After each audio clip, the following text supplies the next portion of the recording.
ketika Anda merasakan senang dengan ibadah sholat itu, ya kan, merasa sesuatu kesenangan, merasa nikmat ketika melakukan ibadah sholat, khusyuk, tenang, adem, damai, aduh enak, nikmat, merasakan satu kepuasan yang luar biasa. Sebetulnya harus sejak itu harus mulai diajukan satu pertanyaan, why? Kenapa? Karena seharusnya sholat itu berqiyam sebenarnya. Ada apa? Sejak itulah harus ada kecurigaan sebetulnya. Yang paling berbahaya adalah di situ terjadi penyelewengan total. Ketika seorang beragama dengan kepuasan ibadah ritual, dia lupa dengan ibadah sosialnya. Sehingga dia tidak peduli dengan kemiskinan di sekitar kita. Kita tidak peduli dengan kebodohan masyarakat kita. Sholat itu bukan agama. Bahaya kan? Ini terjerumus semua pesannya. Tolong digaris bawahi. Dicatat di garis bawahi. Iya. Justru itu yang diharap-harapkan oleh mereka. Setan-setan jin dan setan-setan manusia mengharapkan kita terjebak seperti itu. Bahwa agama kita sudah selesai ketika kita sudah sholat 5 waktu. Ya itu kan. Sehingga merosotnya mutu pendidikan bangsa kita ini adalah tidak dilihat sebagai lahan ibadah. Iya kan? Toh saya agama sudah cukup kan. Sholat.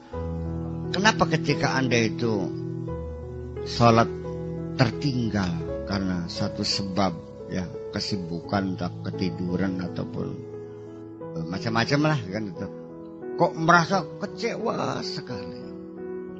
Tapi kenapa ada anak yatim yang tidak bisa melanjutkan sekolah, Anda tidak pernah kecewa? Di sini ada hal-hal yang tidak perlu didefinisikan, yang penting ada pemahaman. Sehingga saya berulang-ulang mengatakan bahwa ketika Allah berbicara kepadamu dengan menggunakan bahasa, itu hanya sebagai prolog saja kok. Kepada pidatonya yang tidak menggunakan bahasa. Ketika engkau sudah bisa menerima pidatonya Allah, kalam Allah, ketika masih ada takbir lugawi, masih menggunakan huruf dan kata, bukan itu sesungguhnya. Bukan itu. Tadi dia menerangkan itu tidak bisa didefinisikan. Itu apa itu? Antara kita merasa bangga antara fadhil dan nawafil itu tidak bisa kita definisikan.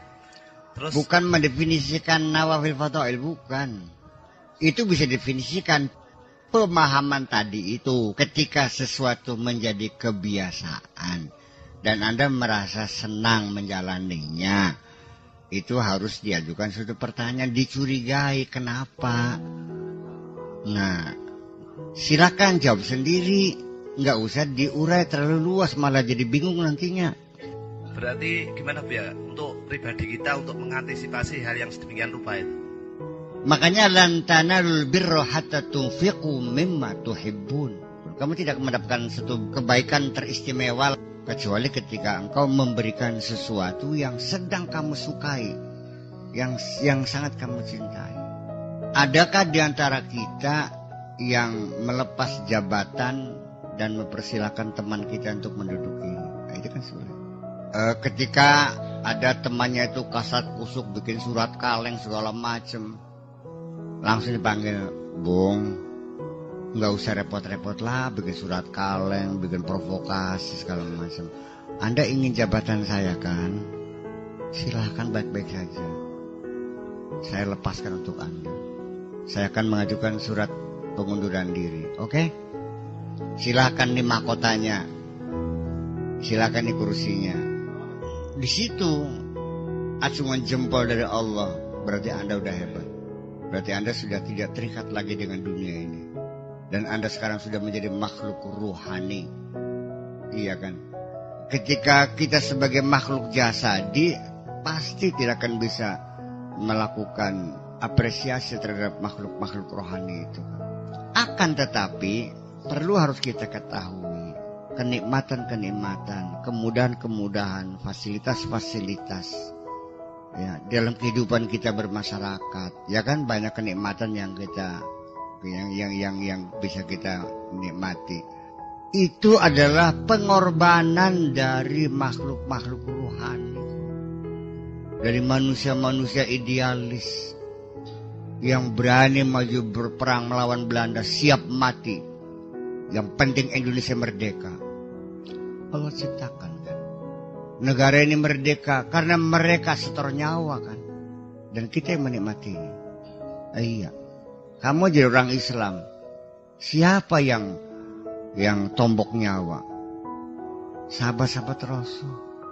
Yang rumahnya dibakar, yang diperkosa, yang dipatahin, dipodari. Mereka siap membela untuk mengantarkan Islam sampai datang ke Indonesia. Jadi bahasa secara globalnya, kebiasaan-kebiasaan itu ya apa saja yang menjadi kesenangan kita lah, yang kita lakukan berkali-kali. Sebab mukhalafatun nafas ini satu unsur peribadatan yang bernilai tinggi adalah ketika ada unsur mukhalafatun nafas ini, melawan nafsu ini sesungguhnya. Ketika kamu merasa senang, bangga, gembira, bisa menolong orang sebanyak-banyaknya, itu juga perlu dipertanyakan.